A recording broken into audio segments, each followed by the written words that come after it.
Hello, everybody. My name is Alessandro Labelli. I'm a second-year student at MIT Sloan, and I'm the student lead of the Soccer Analytics panel presented by Prozone. With us today, we have a great lineup of speakers. Albert Larcada from ESPN, Chris Anderson from Cornell University and author of The Numbers Game, Blake Wooster from Prozone, Jeff Agos from MLS, and our moderator will be Mark Stein from ESPN. The panel will run until 2 p.m. We'll leave around 10 minutes at the end for questions. You can ask questions by tweeting #ball and ending with the hashtag SSAC13. With that, I'll turn it over to Mark. Thanks for coming, everybody. Third year in a row of a soccer exclusive panel. I think the first 2 years we've done a pretty good job of establishing what sort of data is out there available to teams, out there for those of us interested in soccer analytics to kind of dig into. But we need to look really at what are the next steps. How can analytics better tell the story? How can teams use it? How can fans use it? How can TV people use it? So Chris, I want to turn to you first. You're actually coming out with a book soon that will make us all smarter about soccer analytics. What's the next step for what to do with all this data that's starting to pile up? Well, it's a really good question. But before I answer that, I just wanted to give a quick shout out to Alessandro and the MIT student team, because I think they've done such a fabulous job this weekend. And I think it's just been a real joy. And I know I speak for all of us when I say that. So thanks, guys.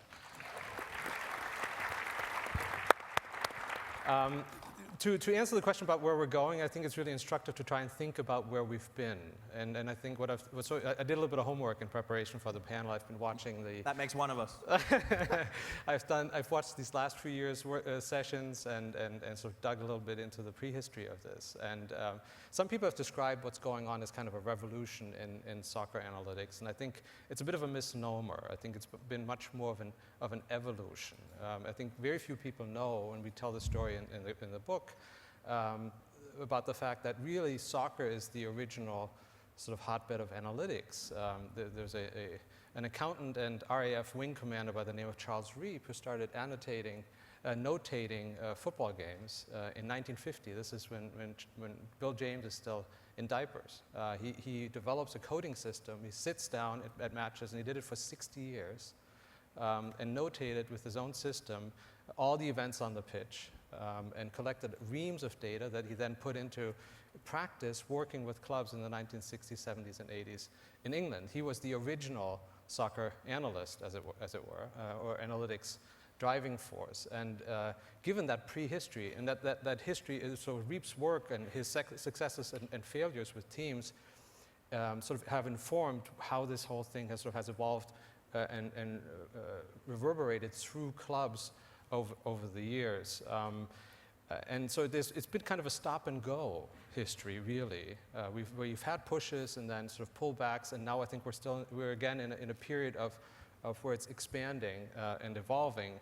And that kind of leads us to the question of, well, where are we at this point? Is the glass half empty, or is it half full? I think relative to a couple of years ago, I think there's a lot of exciting developments, and most of the exciting quick developments have happened in the area of availability of data for fans and access for fans and clubs.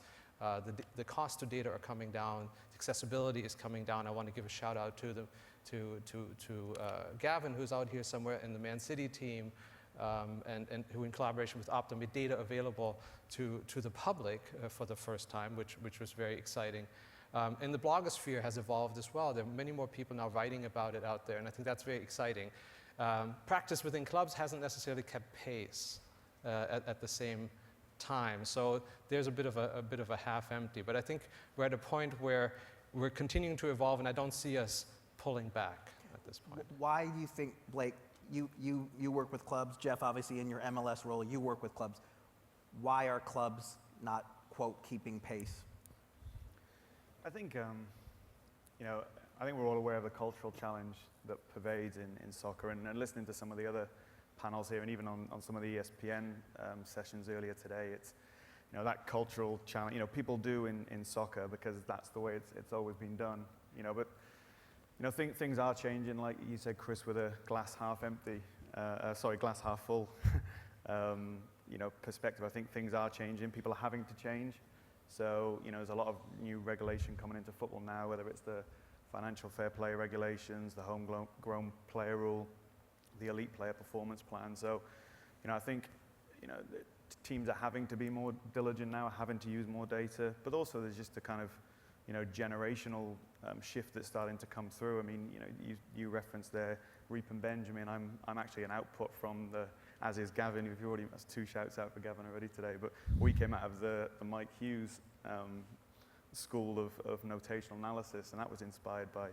But there is a kind of generational shift that we're seeing coming through. So I think we're in kind of generation Z these days, which is all about making things easier and all about insight. Generation X was all about access. So for the first time, even after the Reap and Benjamin era, we had access to technology and telecoms and all these new kind of faddy things. Generation Y was then all about making things faster and making things better. So went from standard definition to high definition, which ESPN are obviously at the forefront of, moving forward. And Generation Z is all about making things easier and trying to join the dots between data and insight. And I think, it's just a cultural challenge in football. But the way I look at it is, unless there's a lot of people that don't believe, unless there's a lot of people that are doubting you, you're probably not making a difference. And that's probably why it's also worth doing. And the more data you have also, the more you have to visualize it, right? The more data that comes in, the less the actual stats tend to matter. You need to be able to explain it to people in such a way.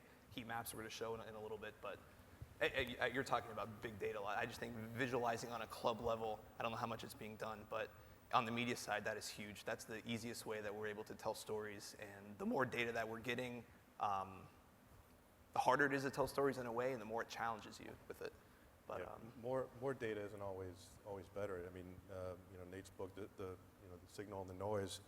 When there's more data, there's just more noise, and you're trying to search for that signal. So it's very difficult. But from a club perspective, the owners need to either going to see this as an expense or they're going to see this as an investment and proceed from there and make decisions. So if they see it as an expense, they may not go for the system that provides all the bells and whistles versus the investment side. But I would imagine in MLS, a league that's salary capped, and it's a tight salary cap. Every penny really matters. It seems to me that analytics becomes even more valuable in MLS. Yeah, to a point. We're not at the Premier League, and so we're not spending millions and millions of pounds on players. So there's a cost benefit equation that you look at, and so if you're going to be putting in $200,000 into the research of a player who's going to make $50,000, the numbers don't always add up, and so there's that component of trying to equate the two. And so, Albert, I think everybody here, fans of the game, they want to be smarter. I mean, that's the reason for us to pay attention to analytics, to learn more about them. What are some of the ways that you guys at ESPN are trying to make analytics more accessible for the public? like I was saying, the easiest thing for us is visualizing data. Heat maps have been a huge sell for us lately. We partnered with a company, True Media, that allows us to more or less real time create heat maps, shot charts, scatter charts, and surprisingly, according to producers, on-air talent have been very receptive to it for soccer. Just in the past few weeks, we've had several examples of the Milan-Barcelona game was one where we were able to get a heat map on probably 3 or 4 different sports centers. The stat side is a little harder to explain just because you need the anchor, the on-air talent to be kind of in tune with the stats, and usually they're not. And so, but a picture tells the story without the anchor really needing to know what's happening. Let's take a look at one topical this week, obviously, with Barcelona and Real Madrid playing twice. What do we have, a Messi-Ronaldo kind of heat map comparison? Yeah, so this was I believe this was the first or second heat map ever used on SportsCenter. It's a comparison of Messi versus Ronaldo. We had a big special on it.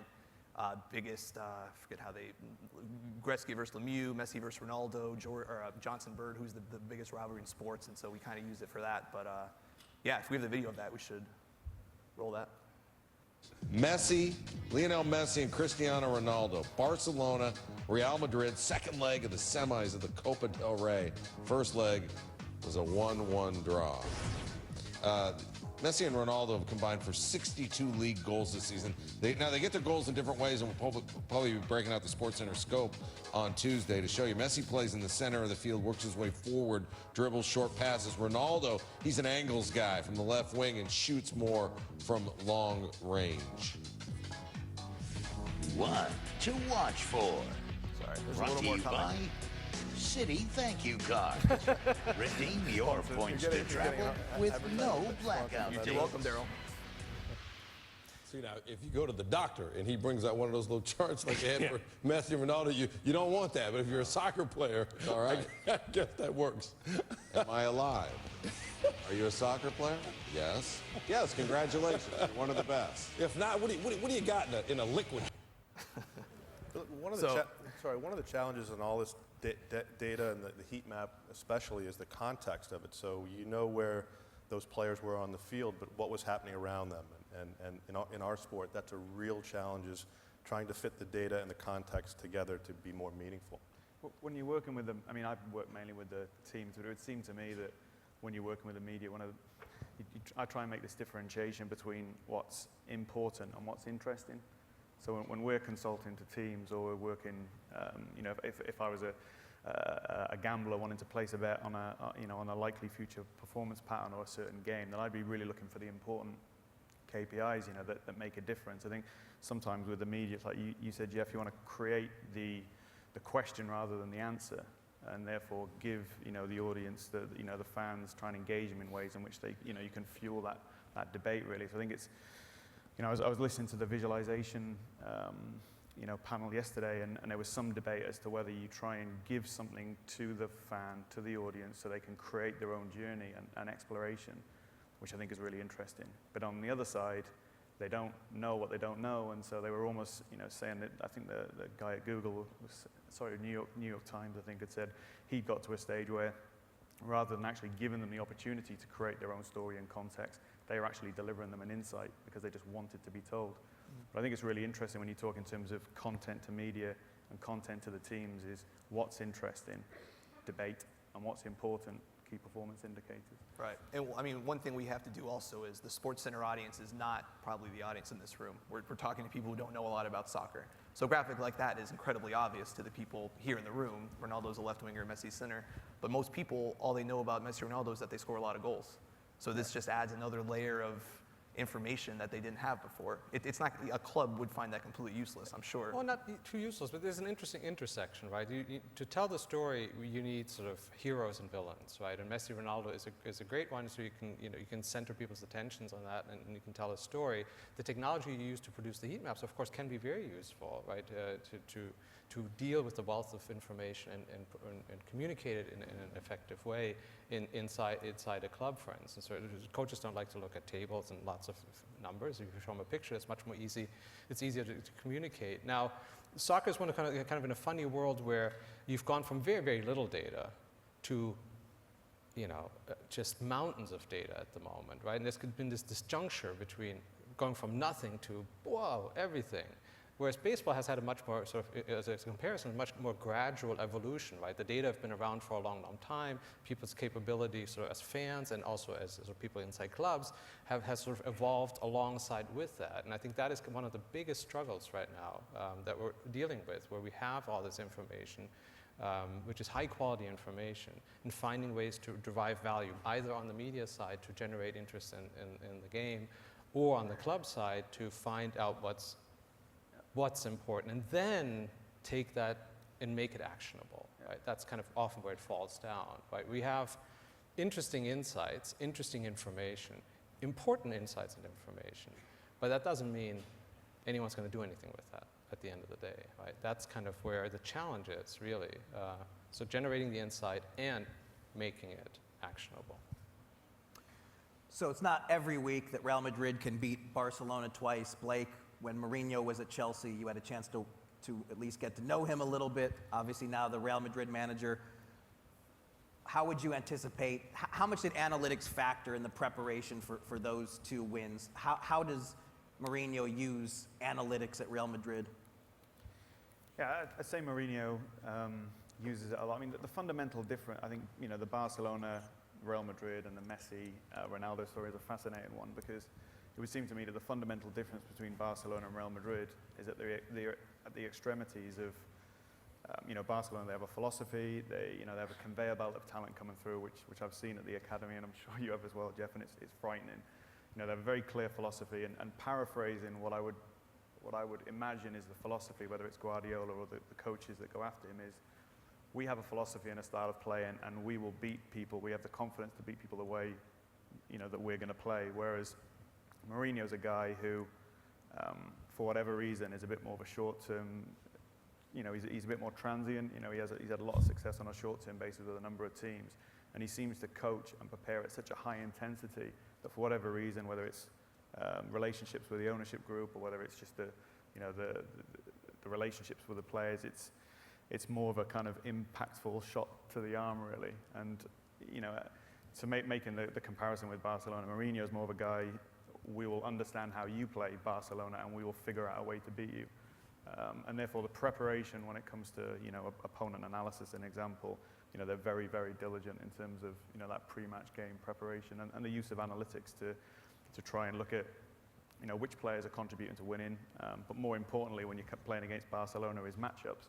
So how can we upset the opposition? We know how they're going to play because that's their style of playing. And I think there's been a couple of references on the panels to, you know, the no-stat all-stars, and I think Batier's been a guy that's been spoken about in the NBA.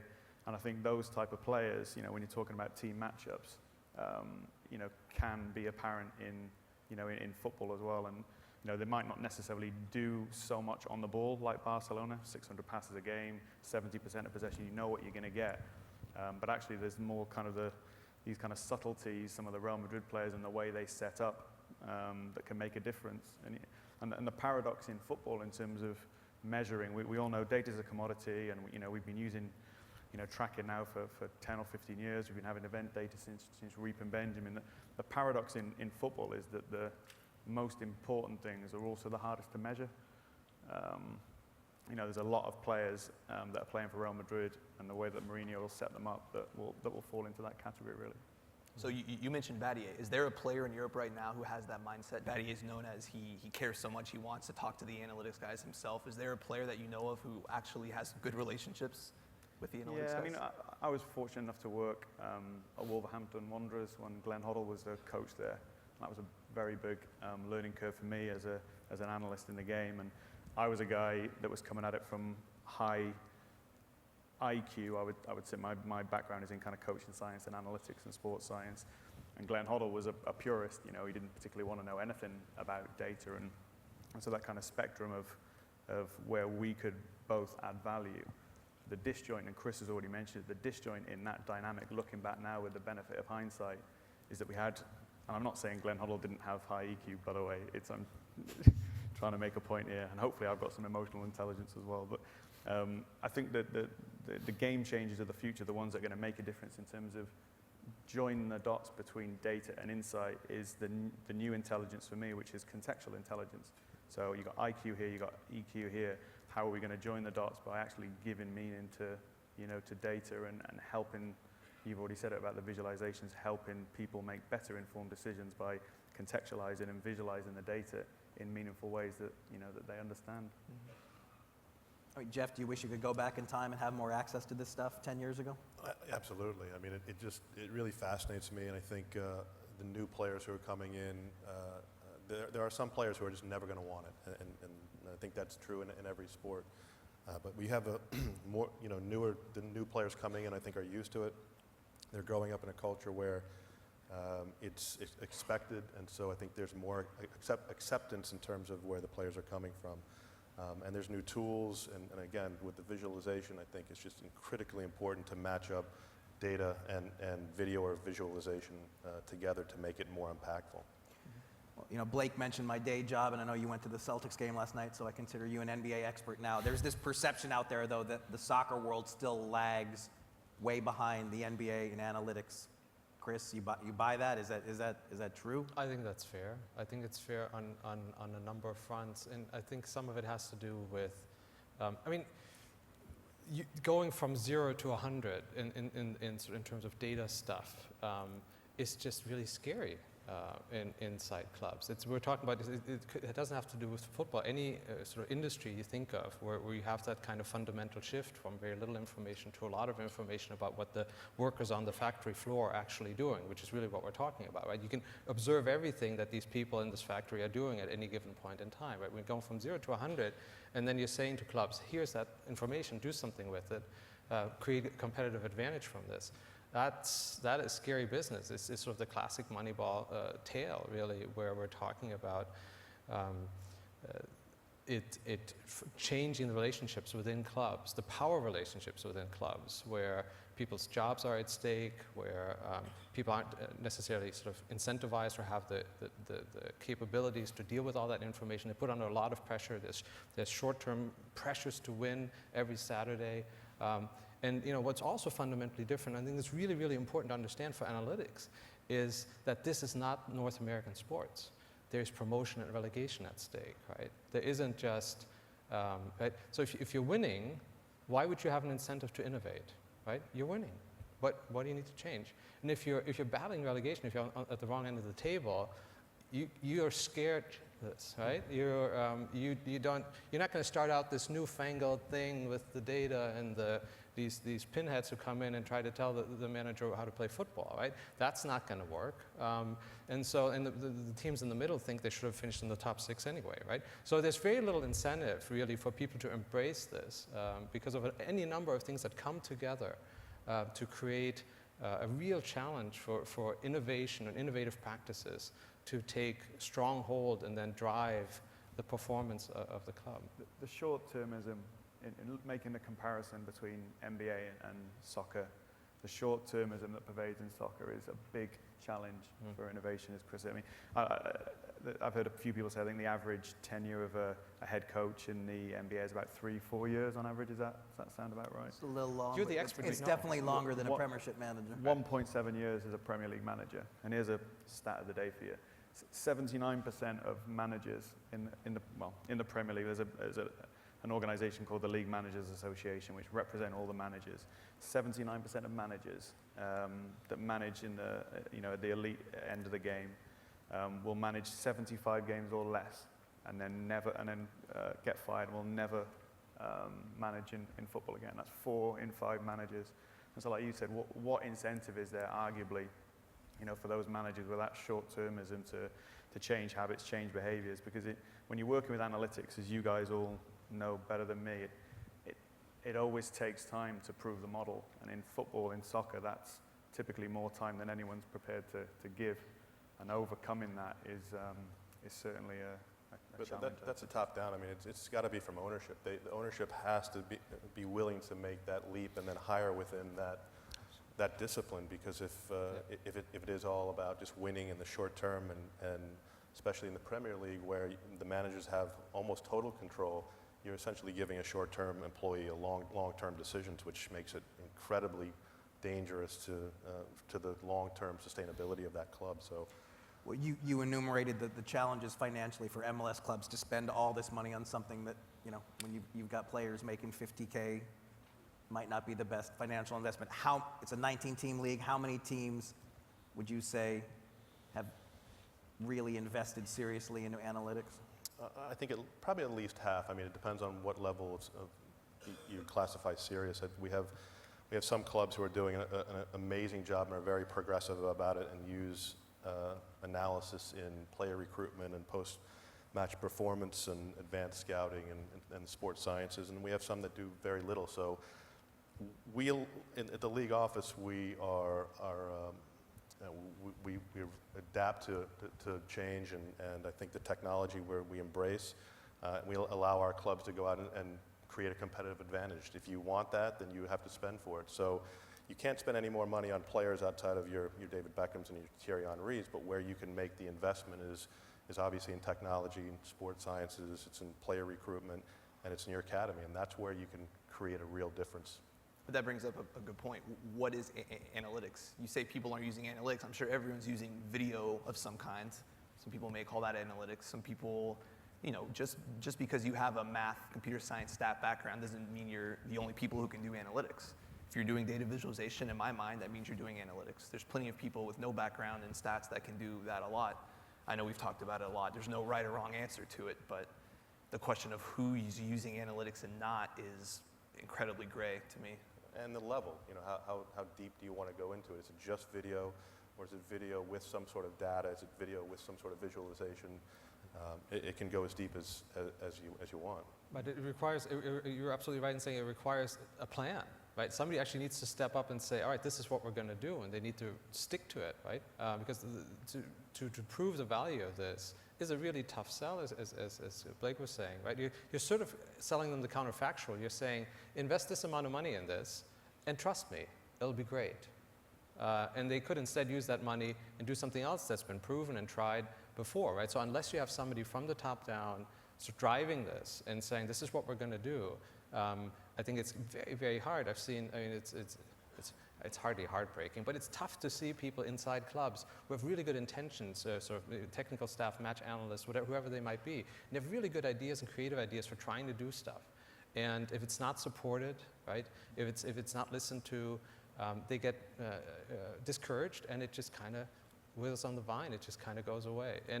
But again, this sort of the nature of the game is such that, unlike basketball, unlike baseball, the element of randomness, we had a panel on randomness yesterday, is huge, right? It's a really significant element. It's one of the sort of hardest things to get your head around.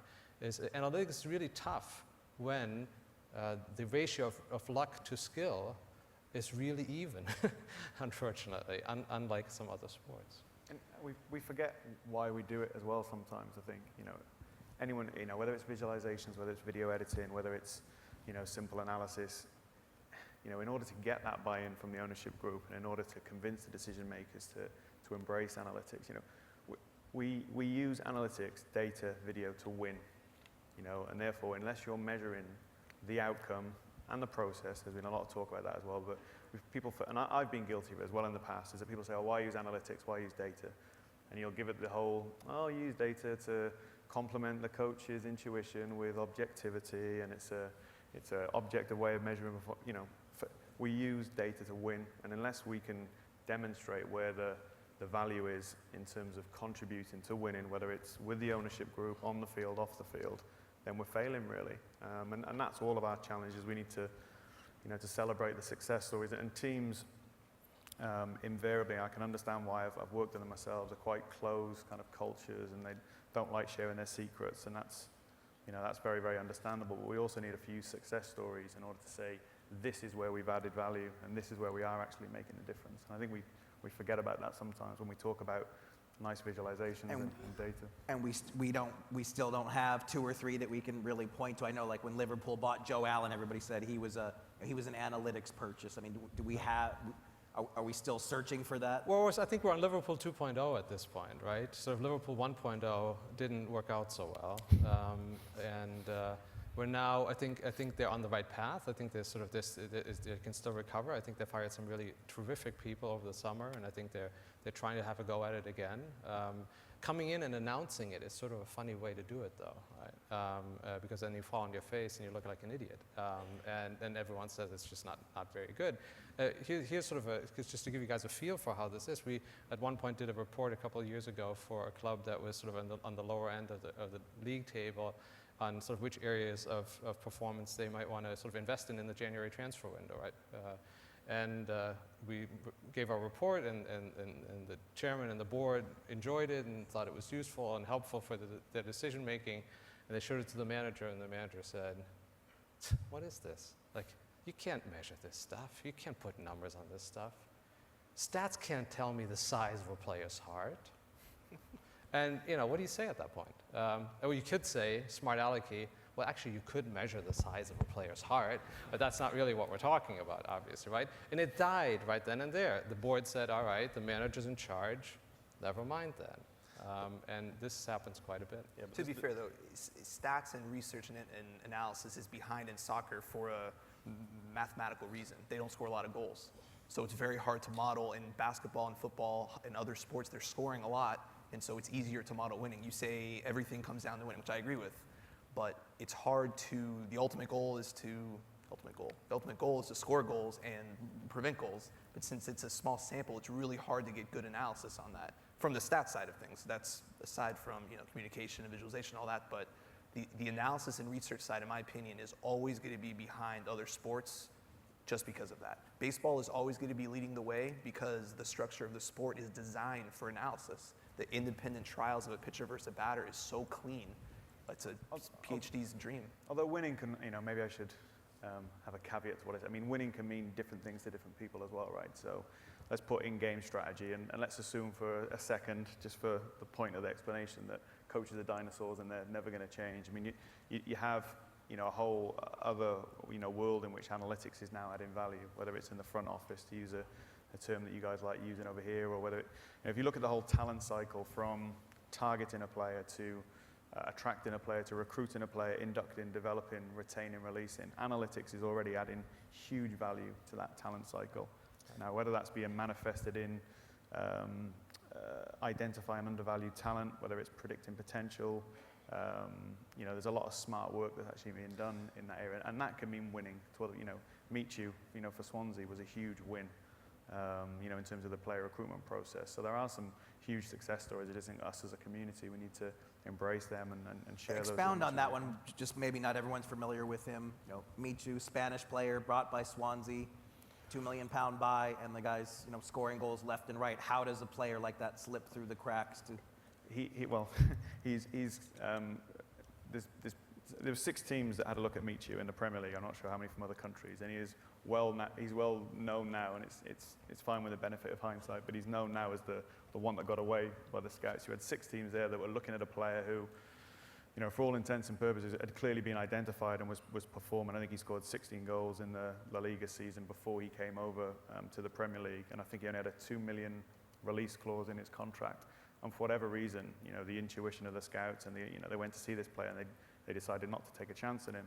The data, not just last season, but for the last 3 or 4 years, had been crying out that this player was not only a hidden talent, but he was actually performing. And the likely future performance pattern was that he would continue to do so. And so it's a great success story in the sense that the data was right.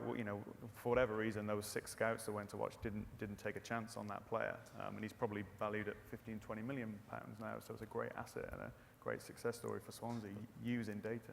I'd also like to go back to Chris's example of the coach not taking this data in. I mean, the response back to these coaches is essentially you're doing the exact same thing. When you're looking at a player, you're making these measurements. You're just doing it inside your head. And so you are making those, that data is happening. That analysis is actually happening. You're just doing it in a different way. And so trying to, again, get the coach on board. Well, to begin with, it should be an ownership decision so that the manager who's making the decision is on board with and in lockstep with your recruitment scheme and everything that goes into it. But I hear a lot of coaches who say, well, I just don't like him. He doesn't look like a player, or I don't really want to take him on my team because he doesn't fit. And I think it's all too easy to sit up here and sort of say, well, these coaches are dinosaurs and they're just not, for whatever reason, they're just not taking it on board. I wouldn't blame them so much because I think they're being put in a role where they have to do a very demanding job with a skill set that doesn't necessarily give them necessarily the tools to deal with a lot of this stuff in a very easy way when they're under a lot of pressures to do all kinds of other stuff, right? And so I think for them it's really hard to contend with this stuff unless they have the support and have people who can work with them on this. Truth be told, there's also certain faddishness in the sports industry, right? I think for sports clubs, sports organizations, football clubs get offered all kinds of interesting new products all the time, right?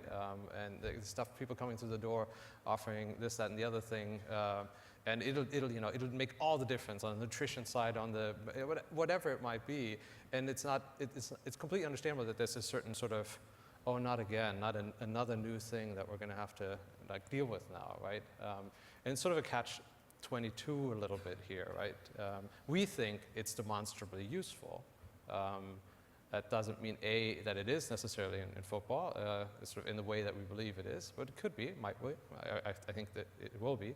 But B, it's sort of a, okay, that means we really have to make a decision to go with it and stick with it. You know, that on the dinosaur point, that's our challenge, right? That's our challenge and also our opportunity. You know, it's if they don't get it, if the coach doesn't get it, then, you know, that's our fault, not their fault. They've not been, you know, they come from a totally different background. I'm exaggerating to make a point, because there's a lot of data-driven coaches that you know, do exist these days. But if ever you come away from an interaction with a coach frustrated because they didn't get it, how much of that is our fault? You know, that's the... Right, but we're sort of relying on them to have a theory of the game. I think one of the things that hasn't come up so far is that we kind of pretend that the coaches know what wins football games, right? And the organization hires them saying, you know how to win. That's why we're paying you. So you manage toward that goal of winning. And it's not clear to me that Soccer Analytics has sort of, as a community, has sort of said, oh, what is it actually that wins football games? I've had conversations inside football clubs with people where we'll sit down in a quiet corner and sort of say, okay, explain to me what wins matches for you. And they kind of look at you like you're an idiot, and they sort of say, well, scoring more than the other side or conceding fewer? What do you mean? Well, what does that? How do you get there? What is your, okay, to use a big word, theory of what produces wins in football? And they're kind of, you know, looking around, getting uncomfortable because they don't really know. They sort of have this intuitive theory that they can't verbalize. And then you're sort of giving them a lot of responsibility to kind of put that into action. And I think that's just a really big ask. And then having, again, people like us tell them, oh, you should be doing something different, it's just hard. Let's forget the hard heads for a minute, because it seems like every year we talk about them and the challenge to make them listen, because I think the audience is more open-minded. The soccer fan wants to be smarter. Albert, start with you. We know during a broadcast we're going to see shots on goal, we're going to see corners, we're going to see time of possession, but what are the metrics that fans should become more familiar with that will help, you know, the watching experience? What kinds of things should we be looking at beyond the stuff that we're used to looking at? So half hour before this panel, someone out there asked me the exact same question, and I was silent for about 10 seconds. So I may not be the right person to ask. I'll tell you what we would like to do. For Euro 2012, we really started World Cup 2010, where during a broadcast, you have the score bug up top that has the time left, the goals, and all that. We have the technology now where we can drop down stats or drop down any text whenever we want. So it's helpful when in a situation where, I don't know, Ronaldo scores a headed goal, let's say, against Barcelona. Then we could immediately, within 10, 15 seconds, put it down the screen. Ronaldo, 18th headed goal in La Liga, most in last 4 seasons, so something like that. So it's not necessarily the smartest, smart's not the right word. It's not the most intelligent stat that we need to show. It's the timeliness. It's fans want the information when they want it. If you're ever on Twitter during a game, and if you tweet something 10 seconds after it happens, it'll blow up. People will love it. If you tweet it 5 minutes after the game, that happened? I forgot about that. So it's all about, to me, on the broadcast side, it's all about the timeliness, getting the right stats on air at the right time.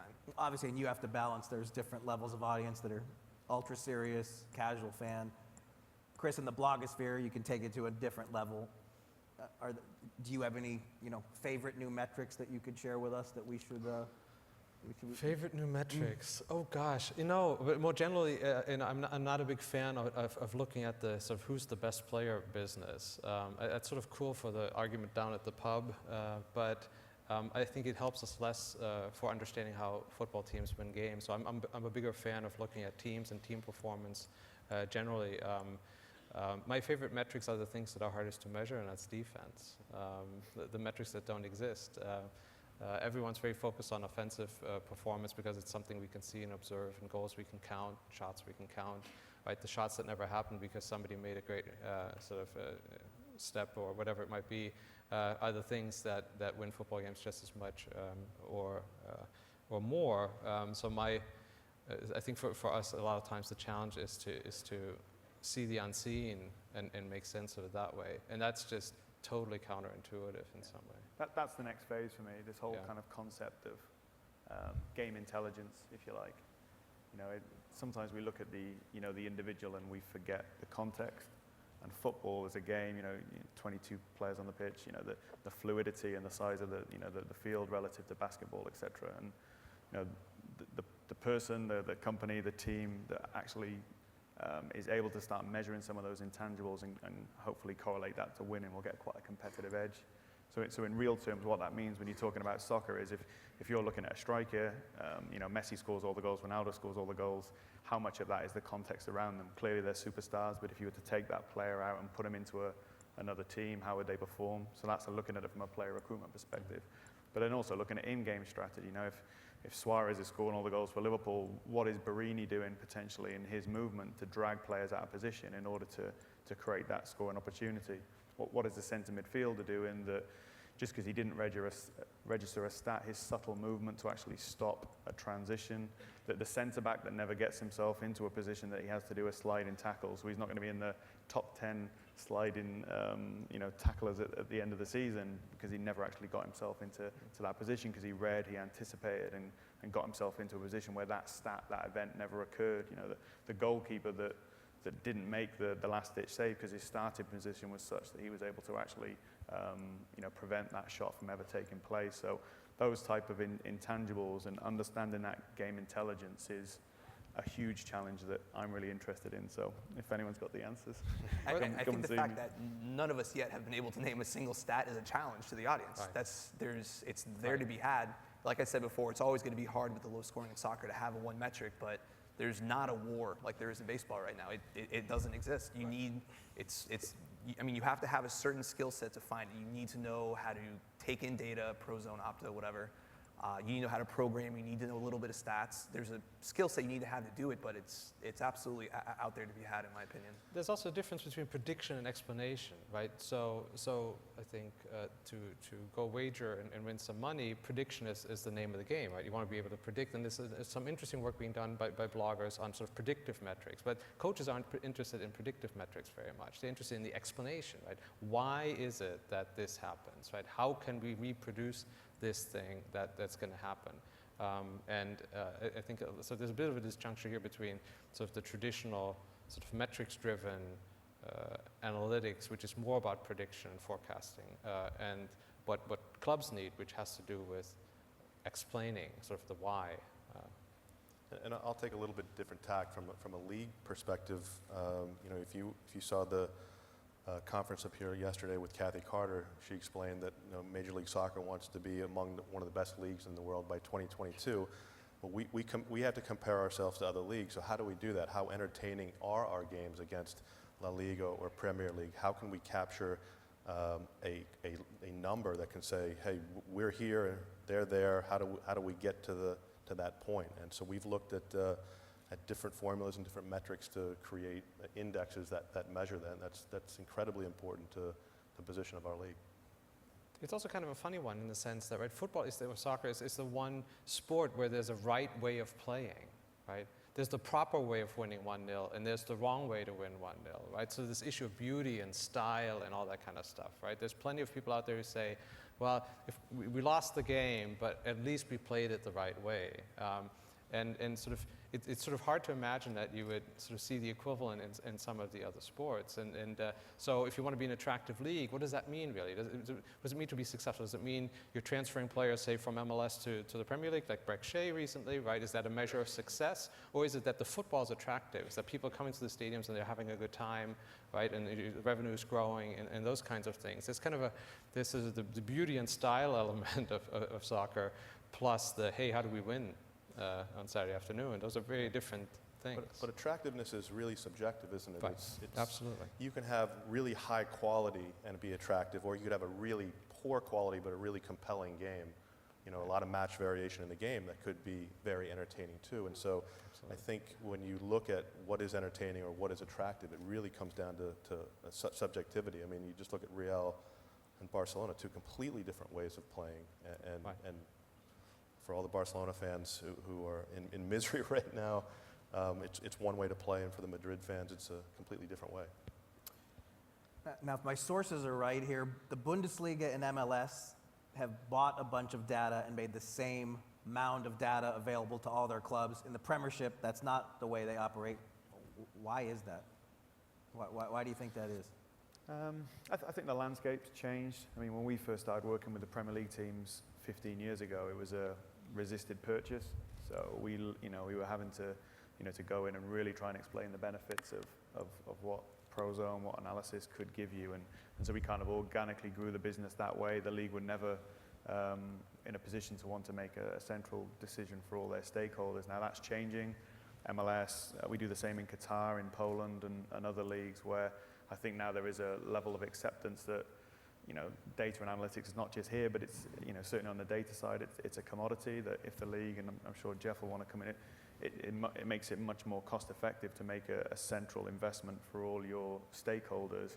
And straight away you've got, the same data and therefore the same language for all the players, all the teams, and they can benchmark against each other, and you create that language that they can all use. And when you're trying to potentially use performance metrics for, when you've got a salary cap and you want to try and make that correlation between performance and payroll, then obviously having one data set for all your teams can make a big difference, I'm sure. I mean, the ability to affect our league is much easier than it is in Europe because of the structure of our league, and we do provide ownership with weekly and monthly dashboards that give them statistics, very high-level statistics, but they're at least getting a sense of where their clubs are, what they're doing, and then we can dig down a little bit deeper if they want. But we think it's very important that's part of the communication to our clubs is where they are from an analytical standpoint.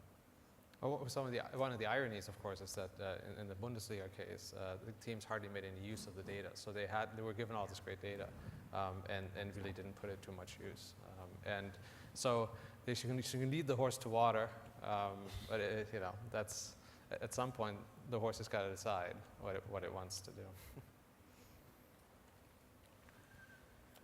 Well, I think people did, though, expect us to settle the Messi-Ronaldo debate today. You guys can't do that? We can't figure that out with analytics and just come up with an answer? It's definitely Messi. I mean, in terms of if you look at the individual, then since Ronaldo went to Real Madrid, the data is very, very similar. So I think since 2009, they both played about 200 games, and they both scored 200 plus goals, which I don't know how many soccer people there are in the crowd. You might be focused on different sports. That is an incredible record in soccer, and they're both superstars. I think, like Jeff said, that you've always got to try and contextualize that, and they are absolute superstars. If you put them in any other team, certainly Ronaldo's already proved it, going from Man United to Real Madrid, then they're likely to be superstars in another environment. But you've always got to try and take into consideration the context of the team. So Messi, incredible player, but he's also playing in an incredible team. And I'd love to just do an experiment and take Messi and go and play him at Stoke or MLS. Yeah, I bet you'd love that, wouldn't you?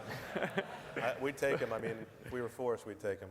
But we sometimes lose sight of the context, and it's the same in any other in business as well. If you're a business, you're looking to recruit a salesperson. You're likely to recruit a salesperson from Apple or from Microsoft in the last 10 years. If it was me, I'd probably be more biased towards the guy from Apple because they've got the better brand, in my humble opinion, better brand, better product, all that stuff, and therefore, the context of their surroundings and how well that player would potentially adapt, and the environment that team and all the dynamic around it that gives them the opportunities is a really interesting thing to measure. So I'm massively avoiding the question, but if you actually look at the data and how many goals they've scored, how many assists, all that stuff, over a period of games in the last 3 years, then they match up pretty similar analytically. So what I would actually do is what you said, you would put Messi on a team in the MLS or team in Poland or wherever. I would do the opposite. I would take them off of their teams there are now and see how good Madrid and Barcelona are. To me, that's a better way to determine the value on that particular team. It could be that Messi's just not such a great fit on another team or whatever, but that Barcelona project has been 10 years in the making, isn't it? I mean, they don't actually play with a forward. Messi, as you saw from your heat maps, he basically plays as a centre midfielder and works through from there. So it's a really interesting experiment to take that player out of it and see how that affects the overall dynamic of the team. And I would have a slightly sort of different and more provocative answer to it. I would say we shouldn't really care who's better. We shouldn't really care in part because on a practical level for clubs, it's not a decision they ever have to make. Are we going to buy Ronaldo today or Messi? And what are we trading off for that? Well, if we're going to pay $100 million, what are we not going to do with that money?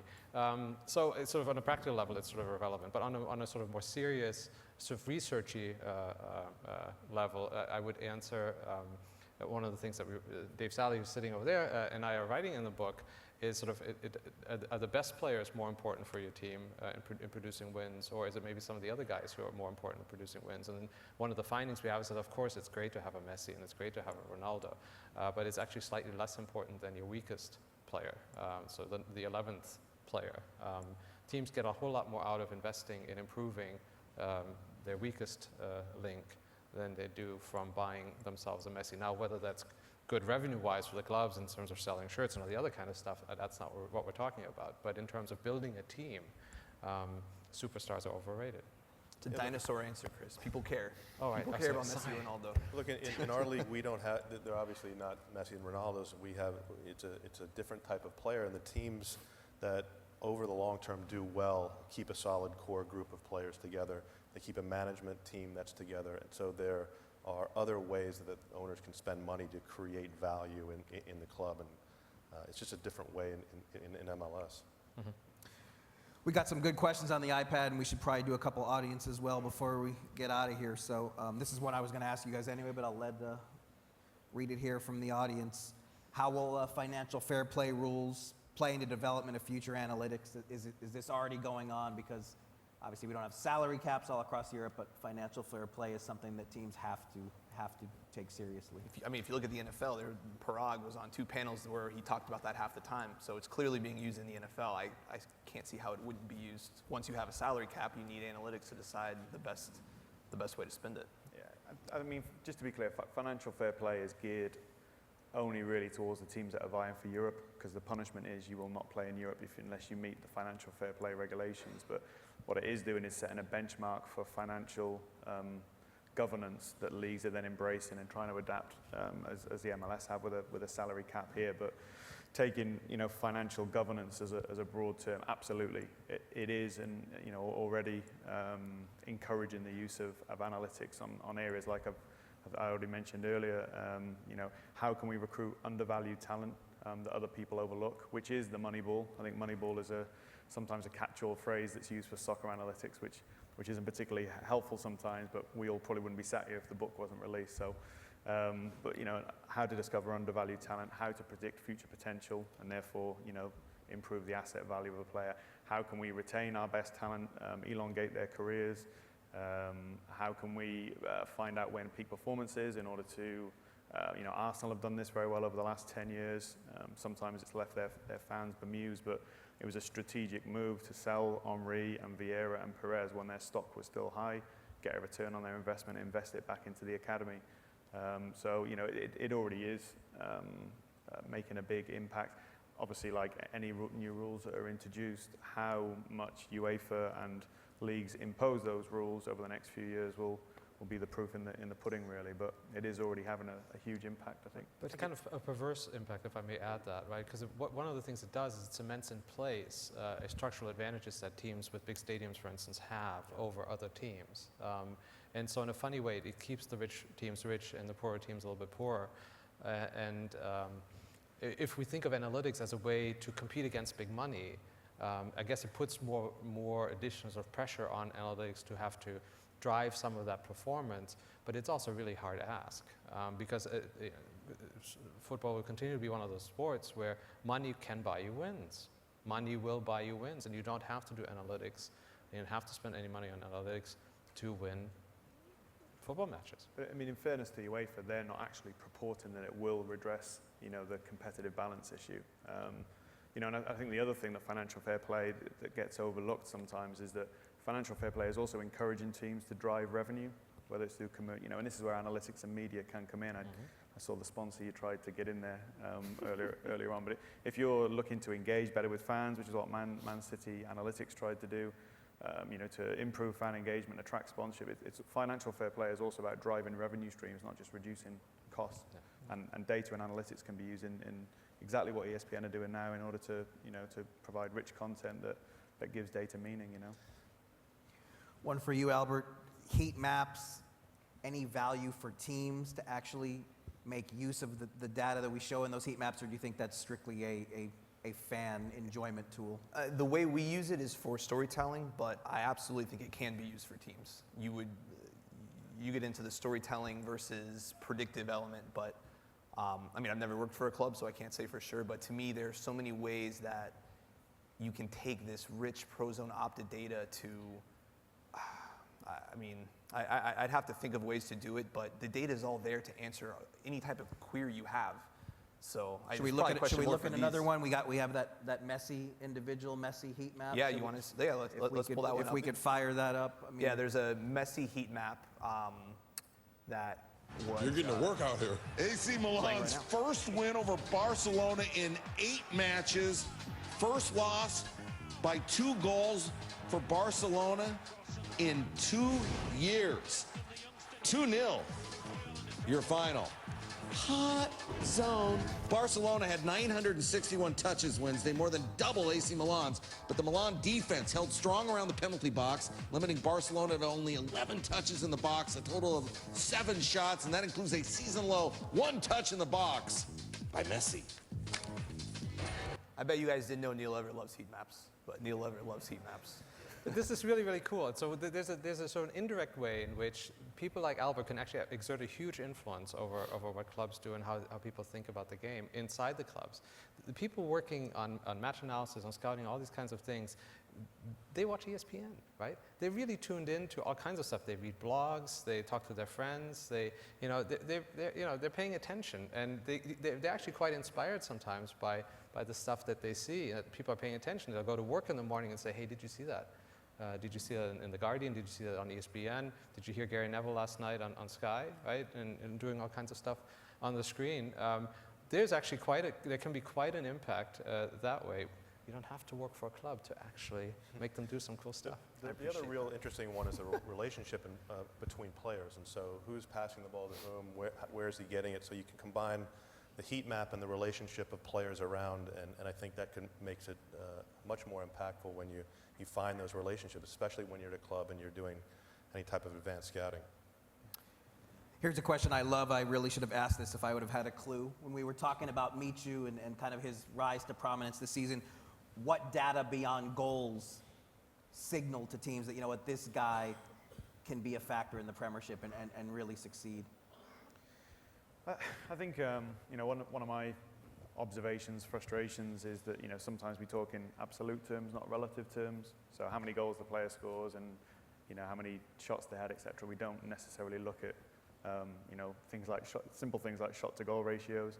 I mean, there's always going to be that question. The biggest question mark on Michu is going to be if we take that player out of that dynamic, out of that culture, with a different language and all those, how is he going to adapt? I mean, there are things in terms of performance metrics that you can measure that are much more advanced than just looking at at goals. That we've done some cool things over the last few months whereby you can look at how many goals they scored, but how many goals they were expected to score based on every goal that was scored in the Premier League in the last 5, 6, 7 years, and therefore you get a goal residual which is much more impactful, and that's a way in which you can actually try and understand where the undervalued talent is.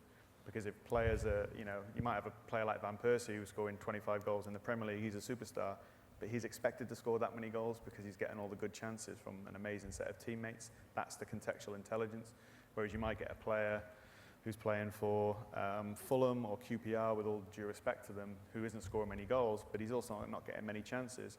So the goals that he is, scoring, can, be actually quite compelling, and therefore, the guy at Fulham might have a higher goal residual than actually Van Persie. And it does settle some of the debates that you see in the media, like Fernando Torres, for example. We are led to believe through media propaganda that he's having a disastrous time at Chelsea. But actually, if you look at the goals he's scored relative to how many he's expected to score based on the chances that he's having, he's actually performing as we'd expect him to do. Now, there's a philosophical debate whether or not he's getting himself in the chances or it's Chelsea's formation versus Liverpool's. But it's just a really good example of how when you start to apply some context of the quality of the chance, the team around him, where the chance came from, not just looking at goals scored, where the story starts to become a bit more interesting. Really. One of the more interesting sort of analytical issues here have to do with sort of the translation of performance in one particular league to another league, right? So we're talking about Breck Shea going to Stoke, and sort of since it's a global market for talent, one of the sort of things that clubs have to contend with is sort of finding a way to sort of exchange the currency of performance from one to the other league, and it's really interesting in the sense that you have to find a way to translate that. Now, MeTrue, for instance, is sort of an example of where we're comparing two relatively similar leagues, at very high-level leagues, right? But when we're talking about recruiting somebody from Belgium or MLS or sort of leagues that we know relatively little about, there's a real potential for doing some really interesting stuff and finding some really interesting talent, or making some disastrous decisions. I mean, but Premiership teams must like what they say. It can't just be price. If they're bringing Breck Shea over, they're bringing Kai Kamara over, Espinoza. I mean, it can't just be that they're bargains. Well, I think, again, this comes down to data, is if you only use data and that's your only decision, you're going to be in a lot of trouble because there's so much more to the decision. It's data and analysis is one tool of many tools that you have in the club to make a decision. And I think, generally speaking, when clubs look at American players, there's a mentality that they like or is attractive to them that isn't prevalent in Europe. There's a number of other things that come along with a player rather than just goals, crosses, assists, tackles. And we also fall in the trap of thinking that we're all, if a football, because it's in the media, if a football decision on recruitment doesn't work out, then it's a disaster. But this happens in business every single day. Chief exec of Capital One was quoted in the media the other day as saying, businesses typically spend 2% of their time recruiting talent and 75% of their time managing their recruitment mistakes. So this happens, in business. It's not just in football. Now, arguably, we should be better because we have we have data that's captured non-invasive on players and talent in other organizations. So we should be better, and therein lies the opportunity. But we also shouldn't fall into the trap of thinking that it's not a problem in other businesses. No, but MLS is kind of one of those leagues that could really work really, really well as a recruitment ground for top European clubs, especially English clubs. We were talking about sort of the adaptability of players. They speak English over there, different kind of English, obviously, but still, the ability to fit in and make daily life work, which is really important.